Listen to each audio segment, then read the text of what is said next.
பள்ளி பருவத்தில் பிள்ளைகள் வீட்டிற்கு அடுத்தபடியாக பள்ளியில்தான் அதிக நேரம் செலவிடுகிறார்கள். குழந்தைகளோடு பெற்றோரை விட ஆசிரியர்கள் தான் அதிக நேரம் இருக்கும் நிலையில் பள்ளியில் குழந்தைகள் பாலியல் துன்புறுத்தலுக்கு ஆளாக்கப்படுவது பேரதிர்ச்சியை ஏற்படுத்துகிறது. கிருஷ்ணகிரி மாவட்டம் மத்தூர் அருகே 8ஆம் வகுப்பு மாணவி பாலியல் வன்கொடுமை செய்யப்பட்ட நிலையில் அதே பள்ளியைச் சேர்ந்த 3 ஆசிரியர்கள் போக்சோ சட்டத்தின் கீழ் கைது செய்யப்பட்டுள்ளனர். அரசு நடுநிலைப் பள்ளியில் 8ஆம் வகுப்பு படிக்கும் மாணவி கடந்த 1 மாத காலமாக பள்ளிக்கு வரவில்லை.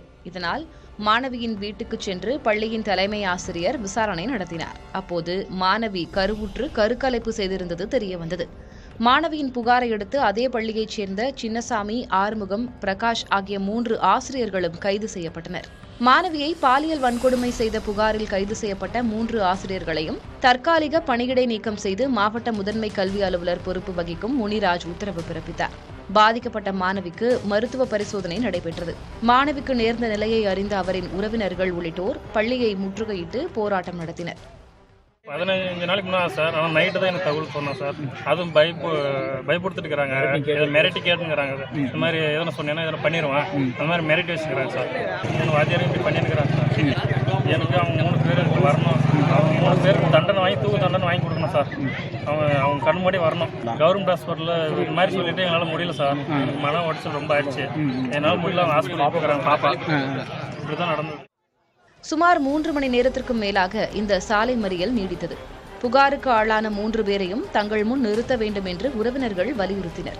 3 ஆசிரியர்கள் மீதும் நடவடிக்கை எடுக்கப்பட்டதை எடுத்து கூறி காவல்துறையினர் பேச்சுவார்த்தை நடத்தினர். இதனை ஏற்று போராட்டக்காரர்கள் கலைந்து சென்றனர். பள்ளி மாணவியை பாலியல் வன்கொடுமை செய்த ஆசிரியர்கள் மீது கடும் நடவடிக்கை எடுக்க வேண்டும் என்று குழந்தைகள் நல செயற்பாட்டாளர் தேவநேயன் தெரிவித்துள்ளார்.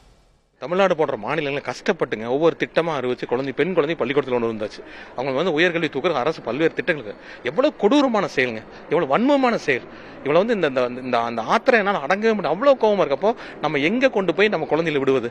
அப்போ நீங்க ஒரு ஒருங்கிணைக்கப்படாத கூலி தொழிலாளர் குடும்பத்தில் இருக்கிற குழந்தை இருக்காங்கன்னா அந்த குழந்தை பள்ளிக்கூடம் தான் பாதுகாப்பா இருக்கு, வீட்டுல இருந்தா பாதுகாப்புலன்னு கொண்டு வந்து அனுப்புறாங்க பள்ளிக்கூடத்துக்கு. அப்ப பள்ளிக்கூடத்துக்கு வந்து வர்ற குழந்தைய வந்து நீங்க பாதுகாத்து நீங்க பள்ளிக்கூடத்தை வந்து அனுப்புறது இருக்கு. நீங்க கல்வியும் ஒழுங்கா சொல்லித்தரதுல நீங்க வந்து பாதுகாப்பு உறுதியில் யார்கிட்ட நம்புவாங்க? இப்போ எப்படி பள்ளிக்கூடத்துக்கு வருவாங்க? அது வந்து ஒரு ரிமோட் டிஸ்ட்ரிக்ட்ங்க, சாதாரண டிஸ்ட்ரிக்ட்ல நீங்க வந்து ஏதோ ரிமோட் டிஸ்ட்ரிக்ட்ல வந்து உங்களுக்கு கஷ்டப்பட்டு பள்ளிக்கூடத்துக்கு போ, நீ வளரு, நான் தான் படிக்கலன்னு ஒரு அம்மா வந்து அனுப்புறது எப்படி நாளைக்கு என்ன நினைப்பாங்க? அனுப்புவாங்க, யாரை நம்பி அனுப்புவாங்க? எவ்வளவு கொடுப்பாங்க.